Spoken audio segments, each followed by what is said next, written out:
ना चाहने वाली बात ऊपरी है और चाहने वाली बात हृदय की है।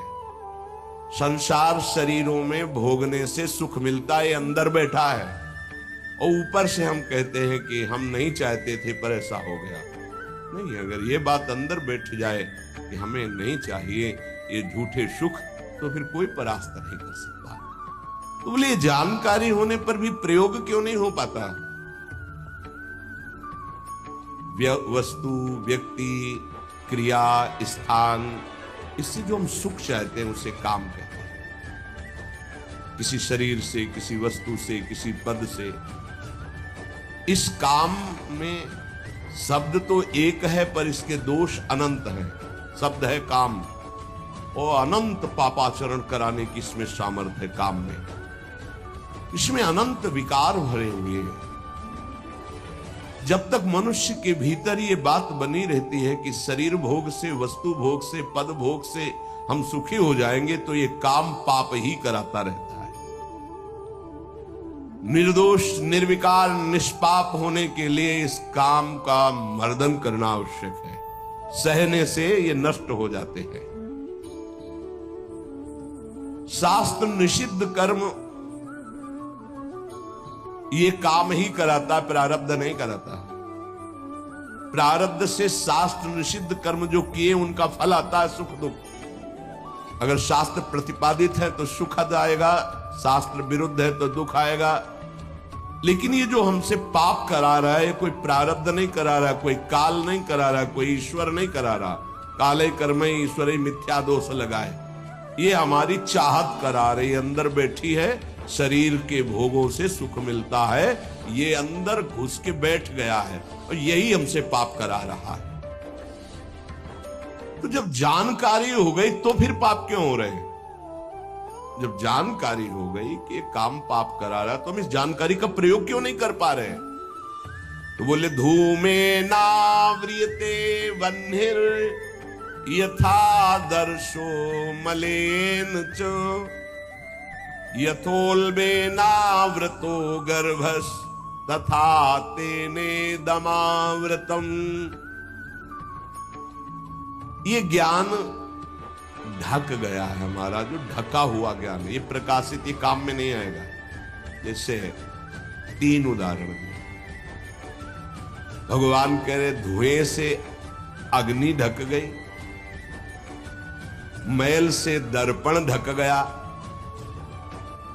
और झिल्ली से गर्भ ढक गया। अब झिल्ली के अंदर बच्चा है कि बच्ची पता नहीं चलेगा। दर्पण है, हम काले हैं कि गोरे हैं पता नहीं चलेगा, क्योंकि मैल से धुआं होने के कारण पता नहीं चलेगा कि अग्नि है। पर बहुत जल्दी उसमें अग्नि प्रकाशित की जा सकती है, फूंक मारो अग्नि पैदा हो जाएगी। भगवान ने 3 उदाहरण दिए।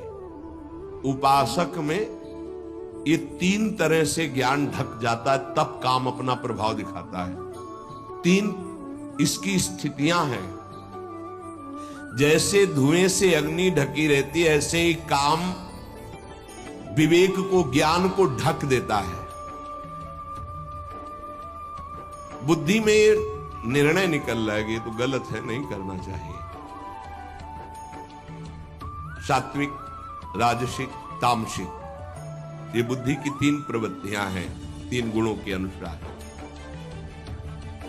कर्तव्य अकर्तव्य का ठीक ठीक निर्णय करने में समर्थ है सात्विक बुद्धि। राजसिक बुद्धि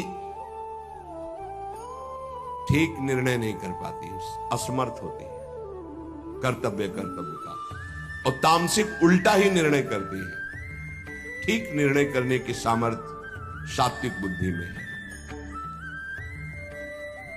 अब जीव ही भोग इच्छा प्रकट हुई, धुआं पैदा हो गया, भोगों की न भोगों की। पाप तो नहीं बन जाएगा, धुआं है, इसका मतलब अग्नि है, ज्ञान है उसके अंदर। अब अगर उस समय उसको सत्संग मिल जाए, कोई संत की बात चलने लगे, उसका चिंतन वो रोक पावे, तो मानो फूंक मारना है। जैसे धुआं उठ रहा है, 1 2 3 फूंक मारो, आग लग गई, प्रज्वलित हो गया, बच गया।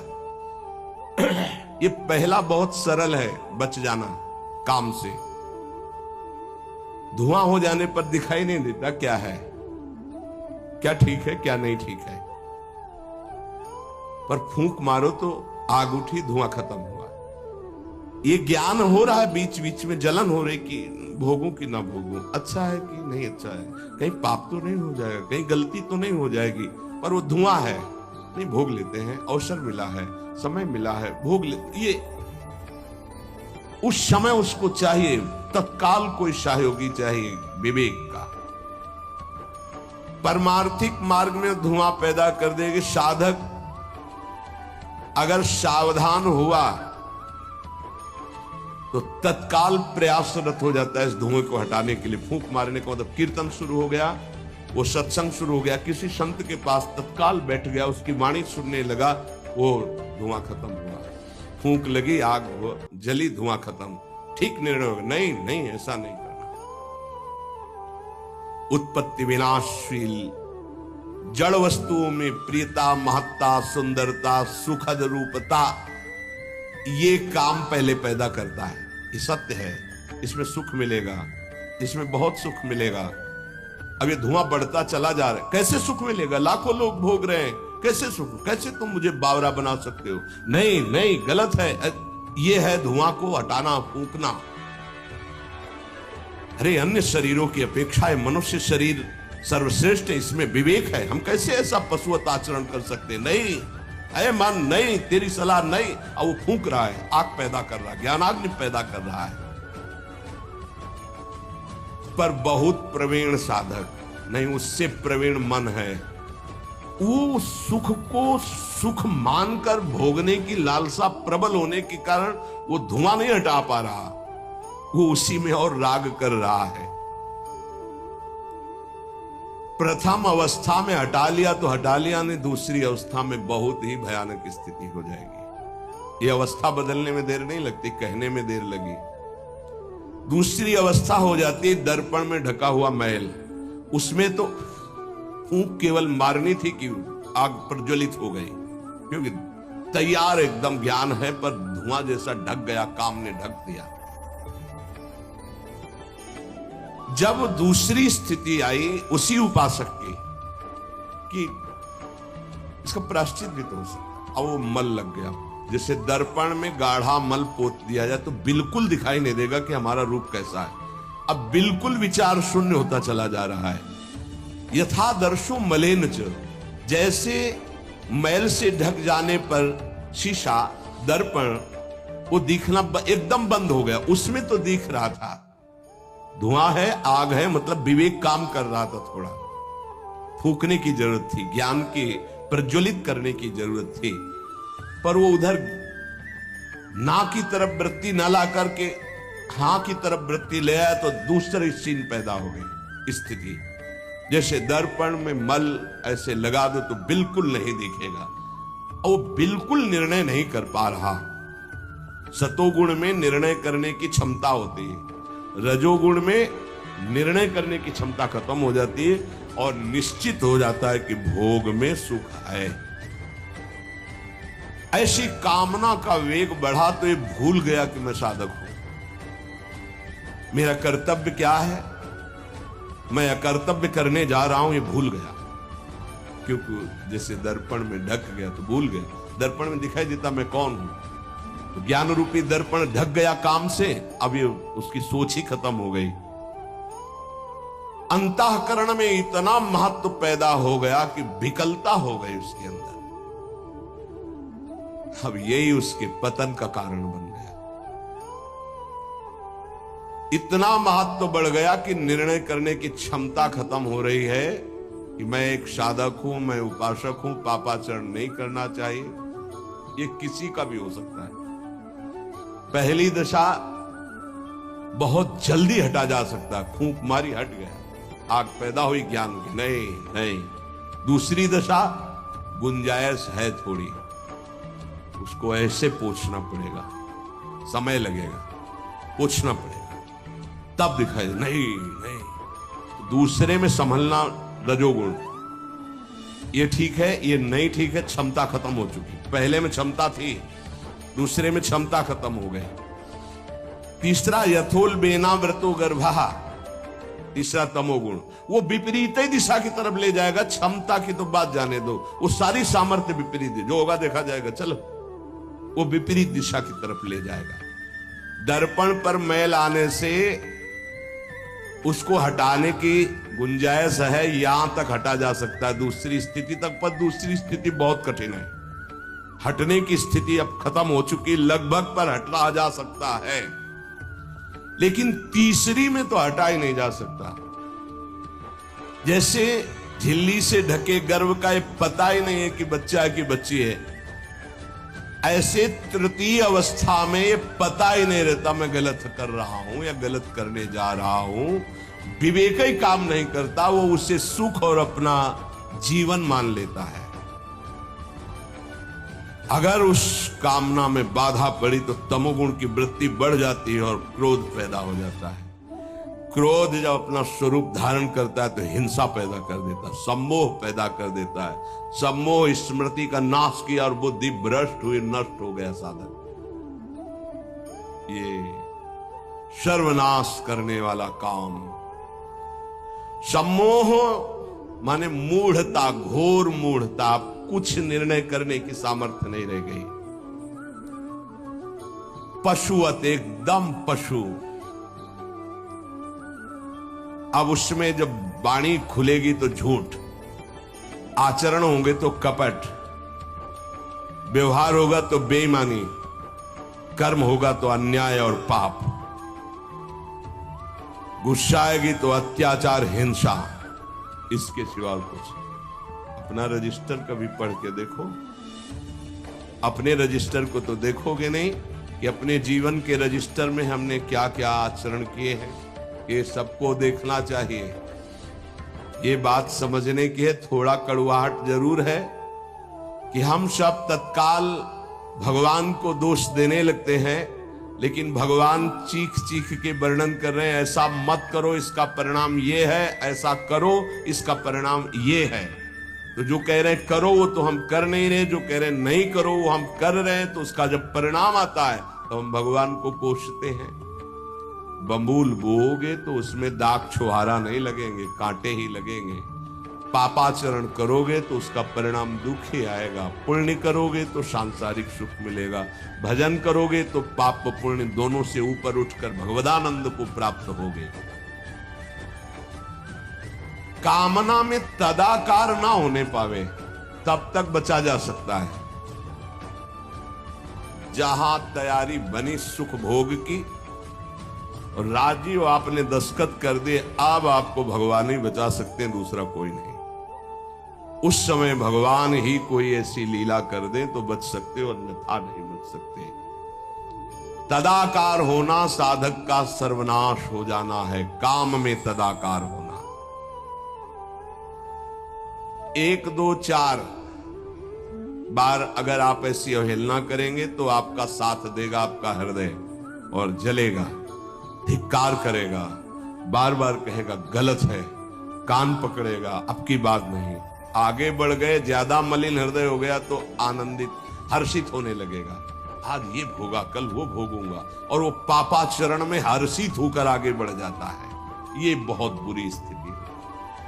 जब तक साधक का हृदय धिक्कार देता है तब तक तो निकलने के चांस रहते हैं कि गलती को गलती मानता है और बार बार कहता है अब नहीं करूंगा। वो विवश होकर गलती हो रही पर वो कह रहा नहीं करो, ये निकल जाएगा, आज नहीं तो कल निकल जाएगा। लेकिन जो राजी हो गया है, जिसने इस महान पाप को, अवगुण को गुण मान लिया है, निकलने की संभावना नहीं, क्योंकि तदाकार होकर उसी में लग गया। तथा तेने दमावृतम, कामना और इसकी ये 3 अवस्थाएं हृदय में आती हैं। जो साधक ये जानता है, सुनकर के ये मानता है कि कामना में, भोगों में सुख नहीं है, भगवान कह रहे हैं, संत कह रहे हैं, शास्त्र कह रहे हैं, कामना का त्याग करने से ही शांति और सुख मिलेगा। त्यागात् शांतिरंतरम। कामना आते ही फूंक मार दो तो धुआं नहीं बढ़ पाएगा और दूसरी दशा नहीं आ पाएगी, दूसरी स्थिति काम पैदा नहीं कर पाएगा, वो दर्पण में मैल, तीसरी में तो सवाल ही नहीं उठता कि बच जाओ। परमार्थ का रुचि रखने वाला साधक कामना को पहचानना सीखे और जहां काम अंदर आवे तत्काल उसको नष्ट करना सीखे। नष्ट करने का उपाय है नाम कीर्तन, भगवत गुणवाद, सत्संग, श्रवण।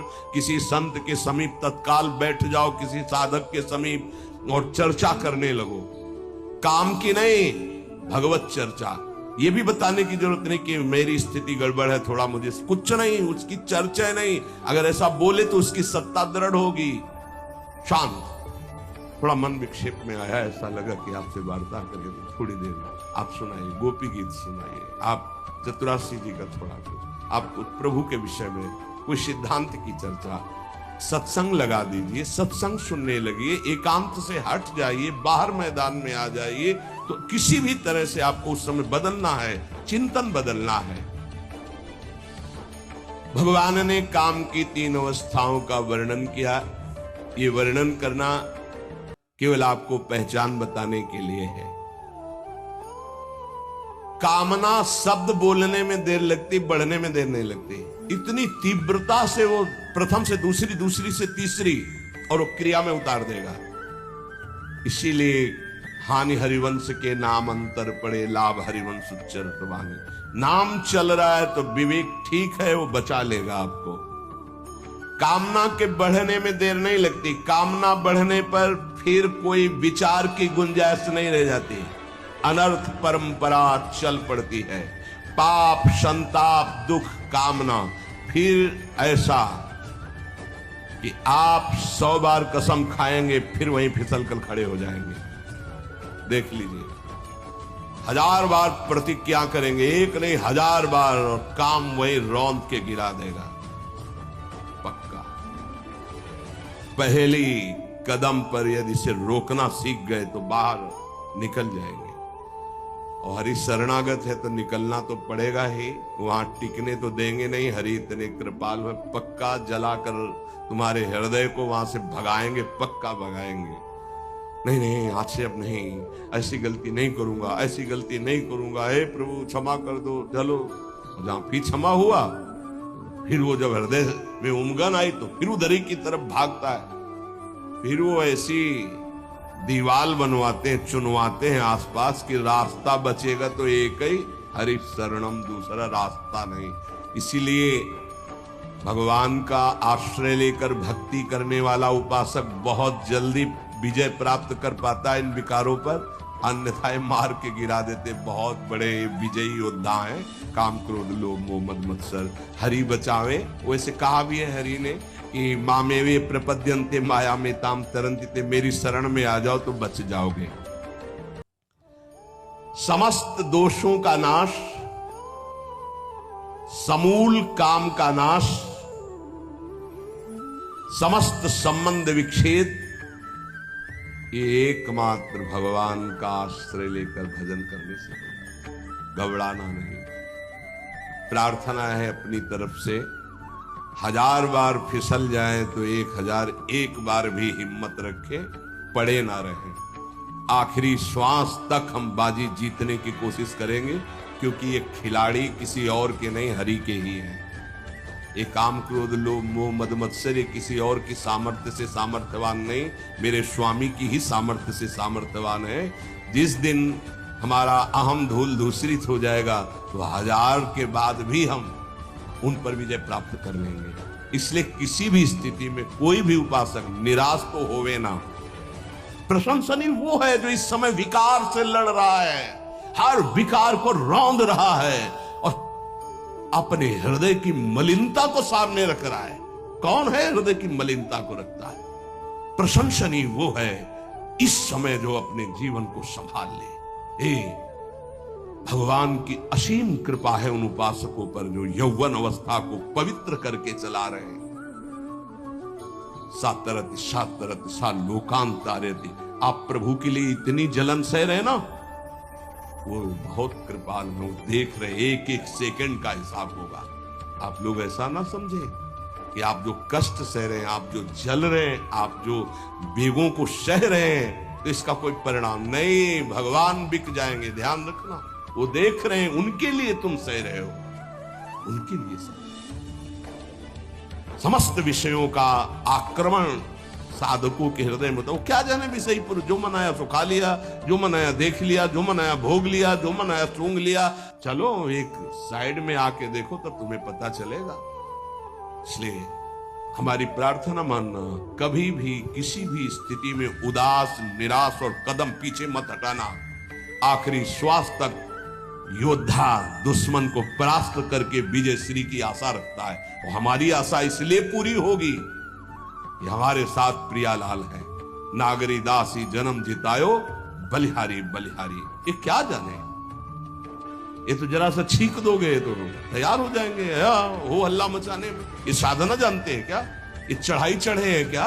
कि फिसलने वाला कितना मेहनती होता है, जो चढ़ के जाना चाहता है फिसल रहा है, उसे कौन जानता है। इसीलिए बड़े बड़े महापुरुष इस बात को, साधकों को प्रोत्साहन देते रहते। विषयी जी थोड़ी जानते, विषयी जी तो जरा सी बात हुई ना तो तोप बना करके, वो अपना रजिस्टर देखो पूरा काला, कभी नहीं वो देखेंगे लौट के। हाँ, एक बिंदु अगर कहीं चिट्ठी आ गई है ना तो हो हल्ला मचा देंगे। साधक ऐसा साधक है। 1000 बार परास्त होने पर भी हमारा वो उदासीपन नहीं आना चाहिए, निराश नहीं होना चाहिए। चूक गए, इस बार भी चूक गए, आगे बढ़ेंगे, रौंदेंगे हम हरि नाम के बल से। हरसि हरि नाम जपत जय। निराशा नहीं आनी चाहिए अंतिम श्वास तक, क्योंकि युद्ध किसी साधारण से नहीं हो रहा। भगवान की शक्ति से संपन्न ये षड विकार हैं, कोई छोटे मोटे। भगवान के पुत्र बने जाकर कृष्णावतार में प्रद्युम्न कौन है? कामावतार, साक्षात काम प्रद्युम्न के रूप में अवतरित हो, भगवान के पुत्र रूप में। ये भगवत शक्तियों से संपन्न है।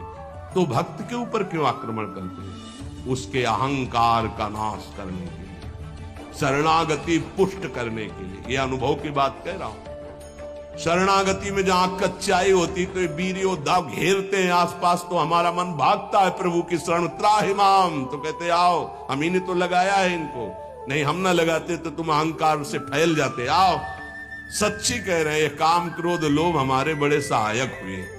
जब जब ये तीर कमान संधान किए तो भाग पड़े अपने लोग, हरीश शरणम, क्योंकि दूसरा रास्ता ही नहीं है। तो प्रणाम है इनको कि इन्होंने भगवान की शरणागति पुष्ट की, इन्होंने भगवान का आश्रय दिलाया। अगर ये जलाते नहीं तो इधर आना ही नहीं होता। और ये भगवत शक्ति से संपन्न बच सकता है तो भगवत शक्ति संपन्न ही बच सकता है, दूसरे की सामर्थ्य नहीं। हजारों बार यदि हारेंगे तो हमारे अंदर कहीं अहंकार है, इसलिए नहीं। अहंकार रहित पर इनका कहीं किसी भी तरह का प्रभाव नहीं होता। तो अहंकार रहित करने के लिए भगवान इशारा कर देते। देखो प्रश्न करके, तो क्या भगवान भ्रष्ट कराते हैं? वो कहते नामे भक्ता प्रणश्यति, किसी भी स्थिति में मेरे भक्त का नाश नहीं होता। भगवदाश्रय, नाम जप और बहुत सावधानी पूर्वक एक एक मिनट व्यतीत किया जाए। शेष चर्चा आगे। श्री राधा वल्लभ लाल की।